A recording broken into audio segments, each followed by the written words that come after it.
and set him down in front of them. Jesus, impressed by their bold belief, said to the paraplegic, "Cheer up, son, I forgive your sins." Some religion scholars whispered, "Why, that's blasphemy." Jesus knew what they were thinking and said, "Why this gossipy whispering? Which do you think is simpler, to say, 'I forgive your sins,' or 'Get up and walk'? Well, just so it's clear that I'm the Son of Man and authorized to do either, or both." At this, he turned to the paraplegic and said, "Get up, take your bed, and go home." And the man did it. The crowd was awestruck, amazed and pleased that God had authorized Jesus to work among them this way.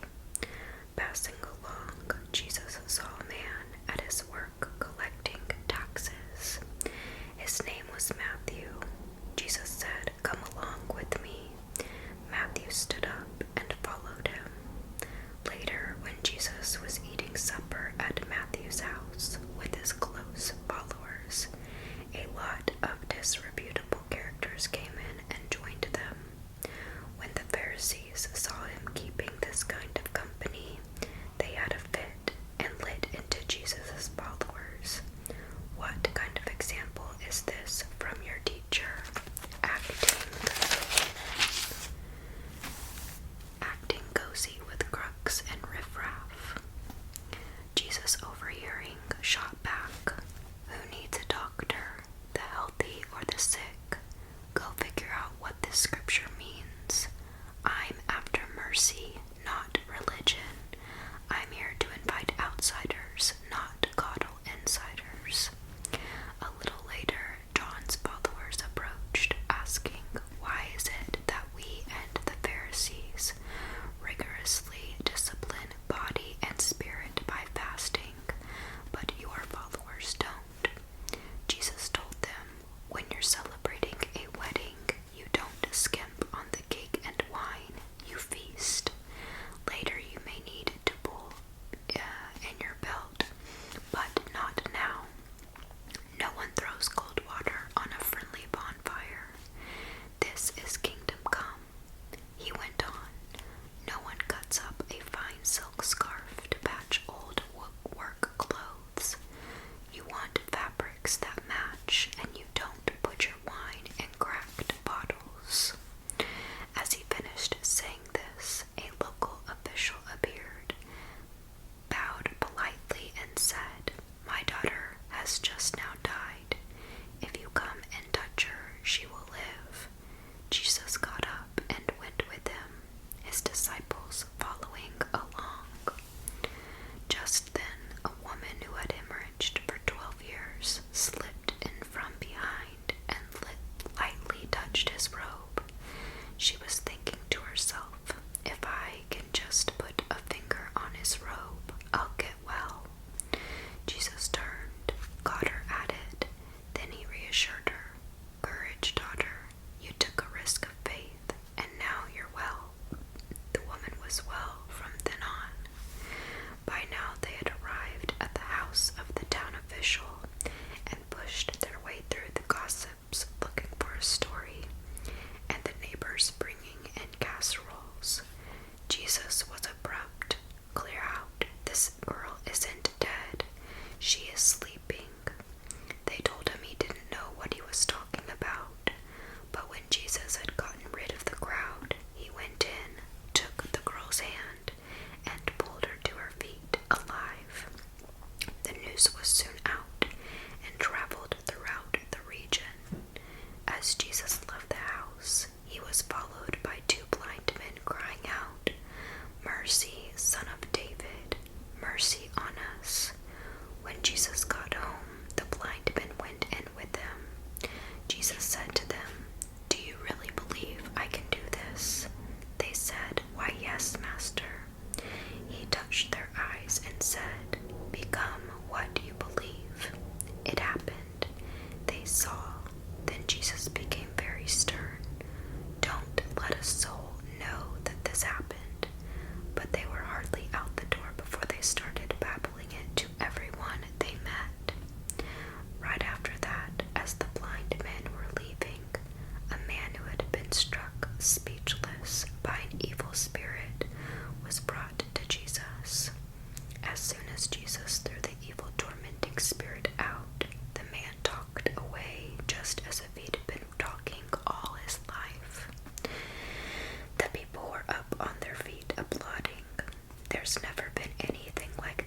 Pharisees were left sputtering.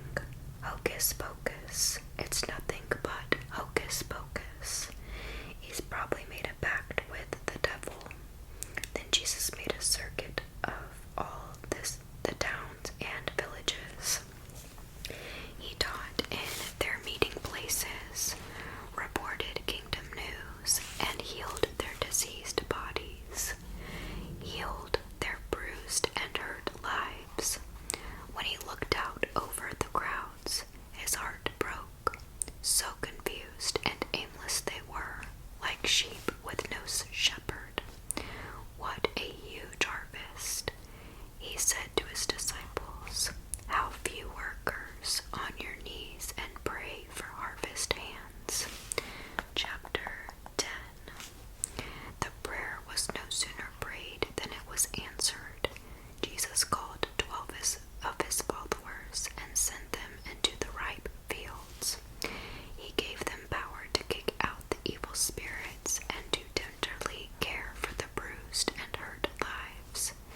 This is the list of the 12 he sent: Simon, who would soon be called Peter or Rock; Andrew, his brother; James, which was Zebedee's son; John was his brother; Philip, Bartholomew, Thomas, Matthew the tax man, James, son of Alphaeus, Thaddeus, Simon the Canaanite, and Judas Iscariot, who later turned on Jesus.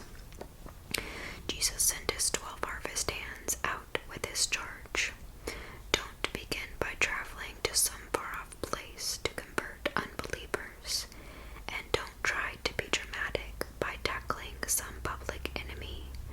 Go to the lost, confused people right here in the neighborhood. Tell them that the kingdom is here. Bring health to the sick, raise the dead, touch the untouchables, kick out the demons. You have been treated generously, so live generously. Don't think you have to put on a fundraising campaign before you start. You don't need a lot of equipment. You are the equipment, and all you need to keep that going is 3 meals a day. Travel light. When you enter a town or village, don't insist on staying in a luxury inn. Get a modest place with some modest people, and be content there until you leave. When you knock on a door, be courteous in your greeting. If they welcome you, be gentle in your conversation. If they don't welcome you, quietly withdraw. Don't make a scene. Shrug your shoulders and be on your way. You can be sure that on Judgment Day they'll be mighty sorry, but it's no concern of yours now. Stay alert. This is hazardous work I'm assigning you. You're going to be like sheep running through a wolf pack, so don't call attention to yourselves. Be as cunning as a snake, inoffensive as a dove. Don't be naive. Some people will impugn your motives.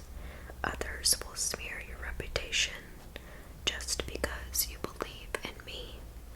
Don't be upset when they haul you before the civil authorities. Without knowing it, they've done you and me a favor, given you a platform for preaching the kingdom news.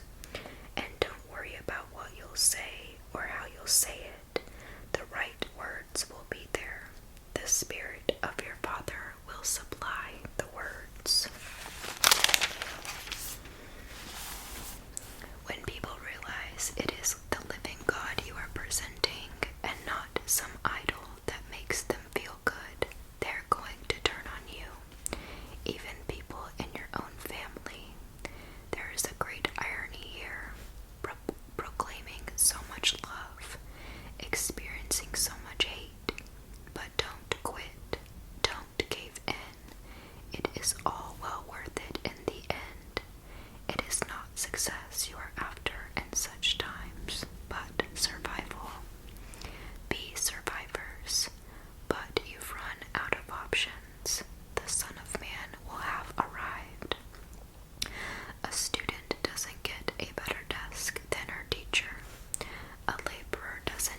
accept what I do accepts my Father, who sent me.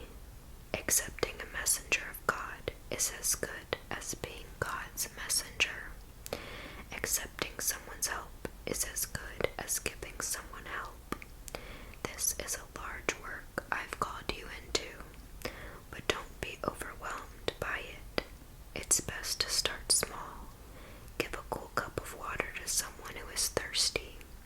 For instance, the smallest act of giving or receiving makes you a true apprentice. You won't lose out on a thing. When Jesus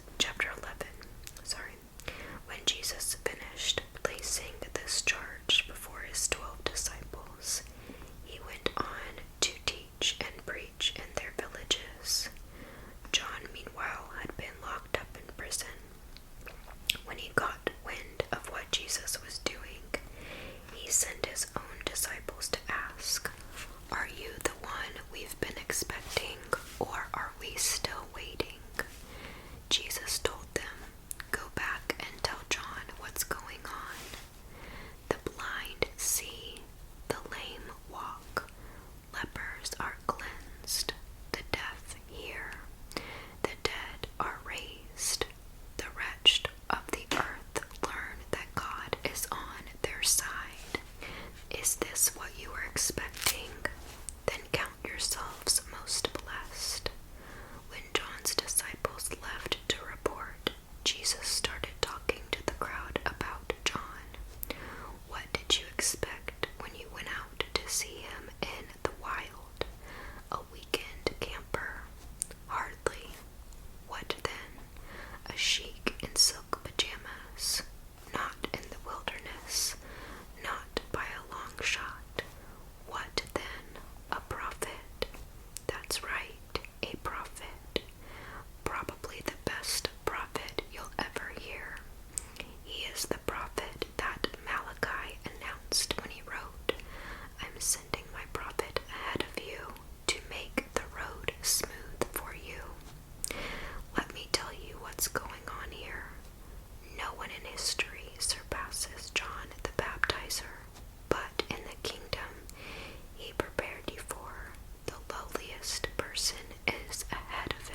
once sat down by Isaiah.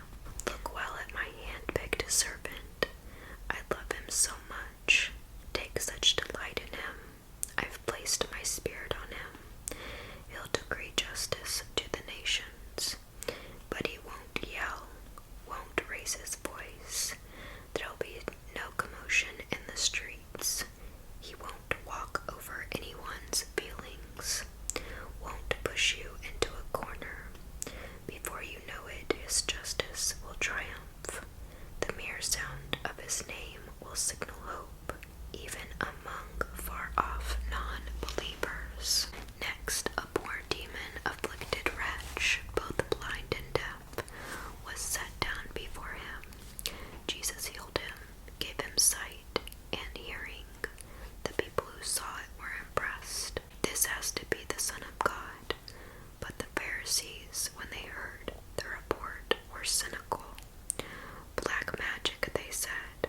Some devil trick he's pulled from his sleeve. Jesus confronted their slander. A judge who gives opposite verdicts on the same person cancels himself out. A family that's in a constant squabble disintegrates. If Satan banishes Satan, is there any Satan left? If you're slinging devil mud at me, calling me a devil kicking out devils, doesn't the same mud stick to your own exorcists?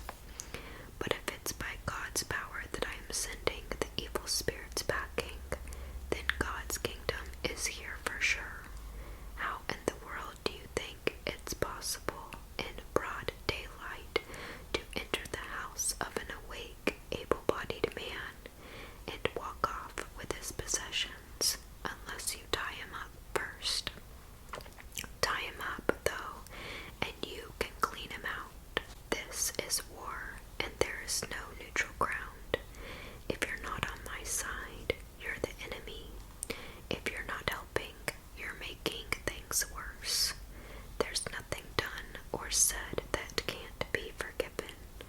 But if you deliberately persist in your slanders against God's Spirit, you are repudiating the very one who forgives. If you reject the Son of Man out of some misunderstanding, the Holy Spirit can forgive you. But when you reject the Holy Spirit, you are sawing off the branch on which you're sitting, severing by your own perversity all connection with the one who forgives.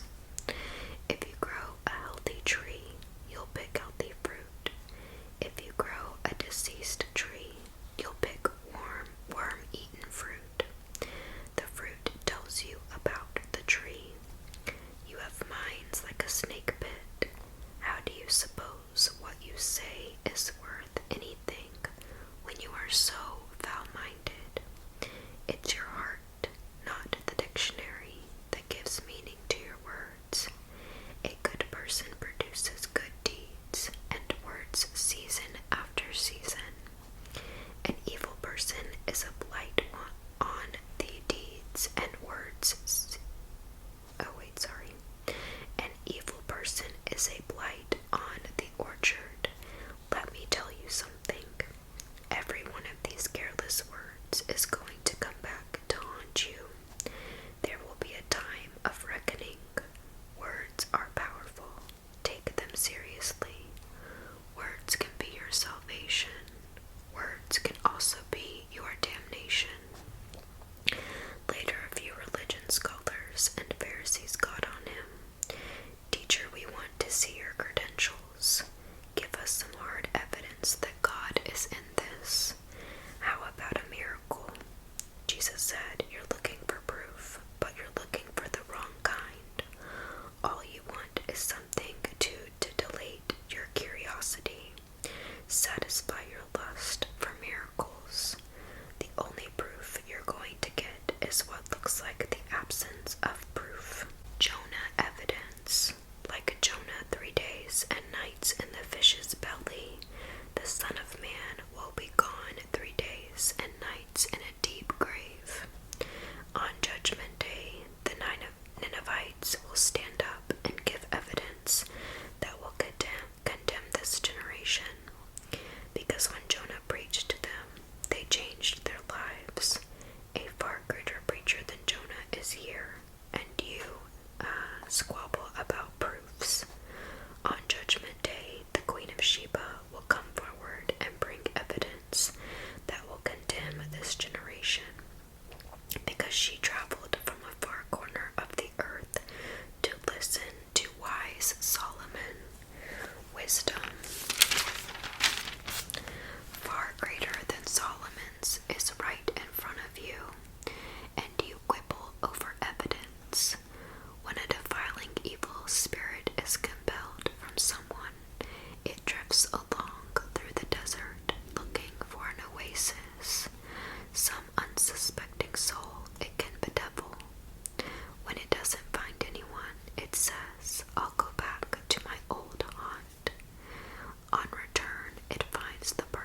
was strangled by the weeds.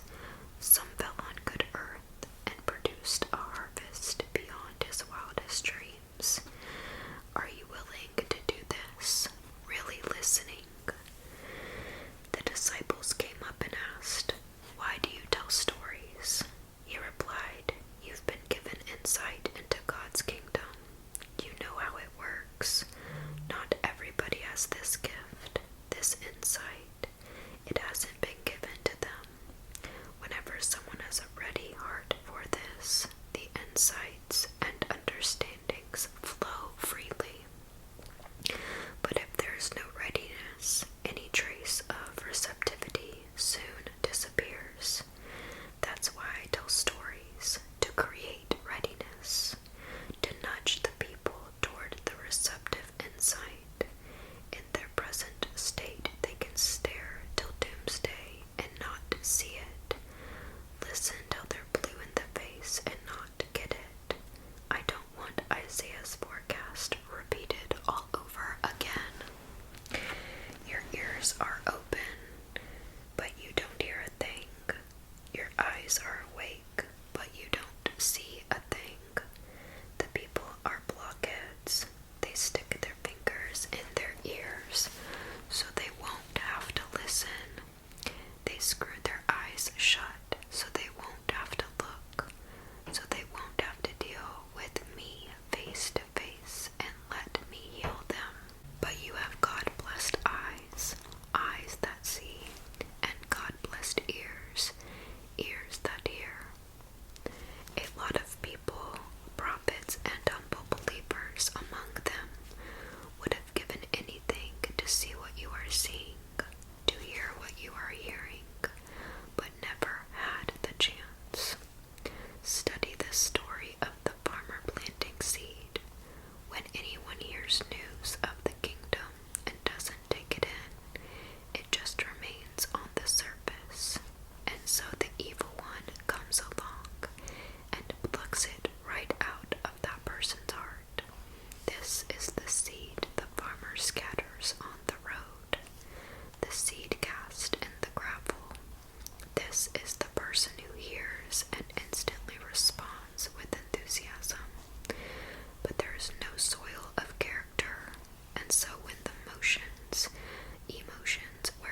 God's kingdom is like a fish net cast into the sea, catching all kinds of fish.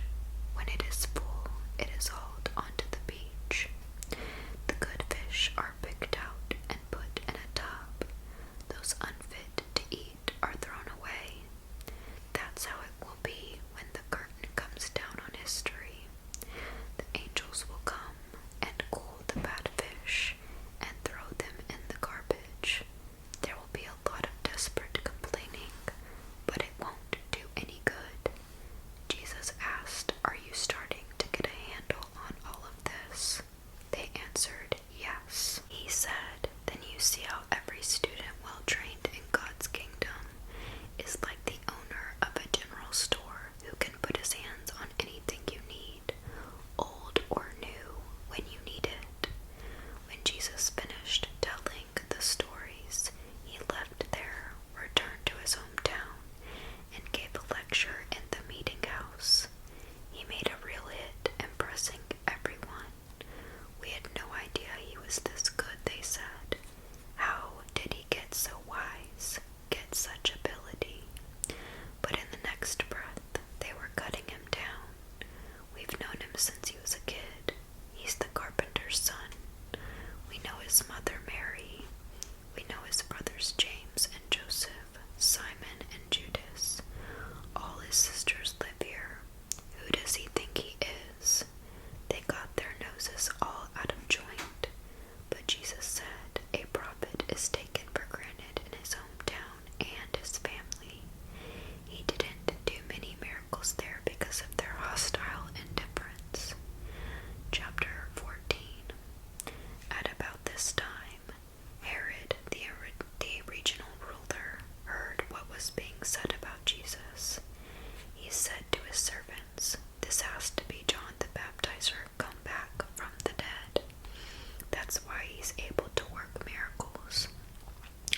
save me."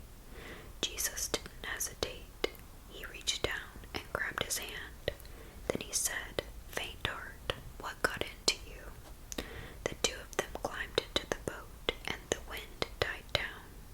The disciples in the boat, having watched the whole thing, worshipped Jesus, saying, "This is it. You are God's Son for sure." On return, they beached the boat at Gennesaret. When the people got wind that he was back, they sent out word through the neighborhood and rounded up all the sick who asked for permission to touch the edge of his coat, and whoever touched him was healed. After that, Pharisees and religion scholars came. Chapter 15. Sorry.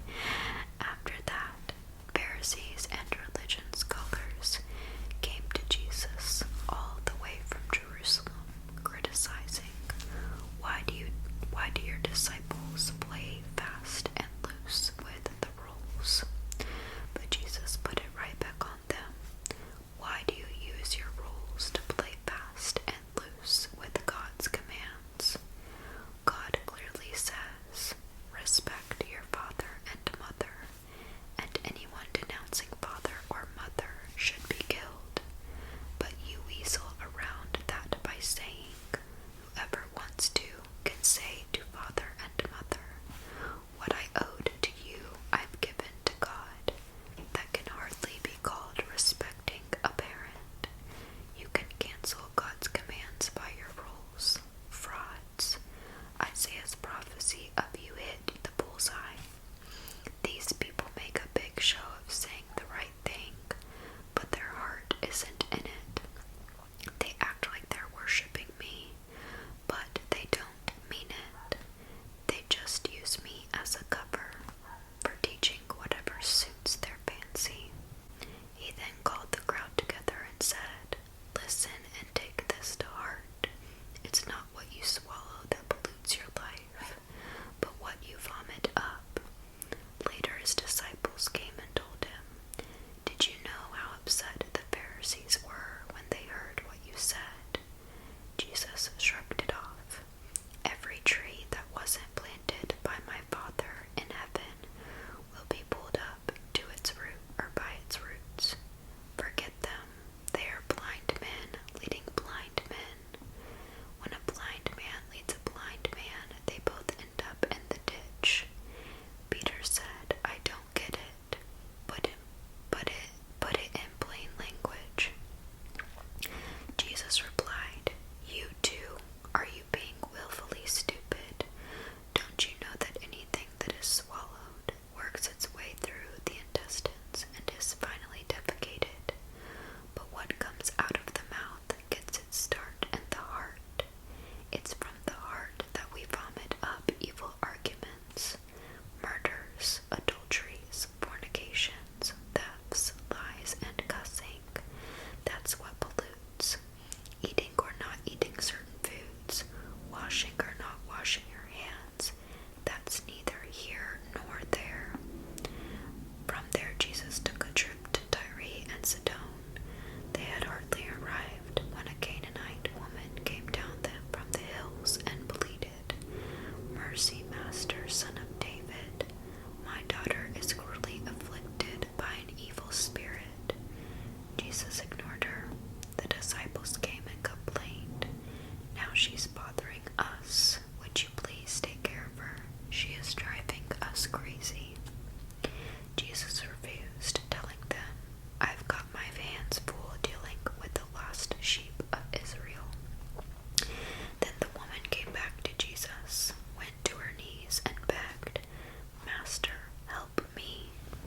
He said it's not right to take bread out of children's mouths and throw it to the dogs.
Jesus directed the people to sit down, he took the 7 loaves and the fish.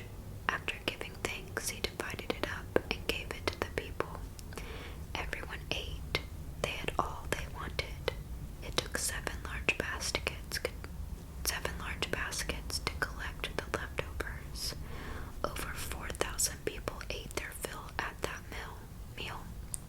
After Jesus sent them away, he climbed in the boat and crossed over to the Meridian hills. Chapter 16. Some Pharisees and Sadducees were on him again, pressing him to prove himself to them. He told them, "You have a saying that goes, 'Red sky at night, sailors delight. Red sky at morning, sailors take warning.' You find it easy enough to forecast the weather. Why can't you read the signs of the times? And evil and wanton generation is always wanting signs and wonders. The only sign you'll get is the Jonah sign." Then he turned on his heel and walked away. On their way to the other side of the lake, the disciples discovered they had forgotten to bring along the bread. In the meantime, Jesus said to them, "Keep a sharp eye out for Pharisee-Sadducee yeast." Thinking he was scolding them for forgetting the bread, they discussed in whispers what to do. Jesus knew what they were doing and said, "Why all the whispers? Why all these worried whispers about forgetting the bread? Runt believers, haven't you caught on yet? Don't you remember the 5 loaves of bread and the 5,000 people, and how many baskets of fragments you picked up? Or the 7 loaves that fed 4,000, and how many baskets of leftovers you collected? Haven't you realized yet that bread isn't the problem? The problem is yeast. Pharisee-Sadducee yeast." Then they got it, that he wasn't concerned about eating, but teaching. The Pharisee-Sadducee kind of teaching.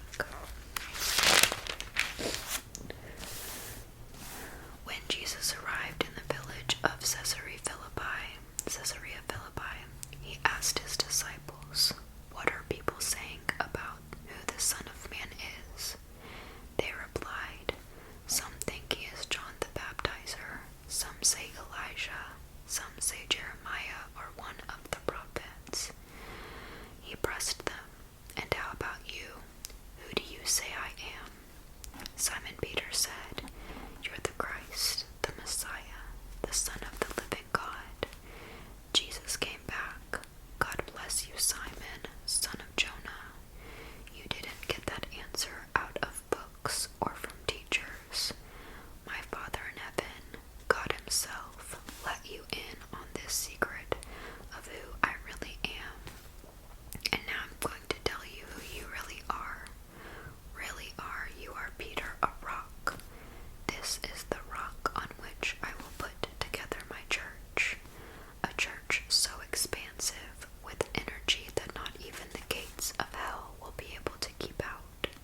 personal gift.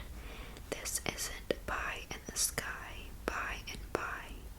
Some of you standing here are going to see it take place. See the Son of Man in kingdom glory. Okay, I'm gonna stop there. We have a total of